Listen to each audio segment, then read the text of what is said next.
শেষ হয়ে যেতাম। চুপ করো তুমি, অমন কথা মুখে এলো না। আস্তে আস্তে ঝড় বৃষ্টি কমে যায়। ওদিকে বাঘটা তার ব্যথা শরীর নিয়ে জঙ্গলের ভেতরে চলে যায়।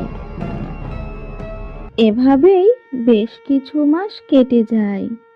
রূপালীও ধীরে ধীরে সুস্থ হয়ে যায়। তারপর একদিন হাঁপাতে হাঁপাতে রহিম ছুটে আসে। কি হলো রে রহিম, তুই এমন হাঁপাচ্ছিস কেন?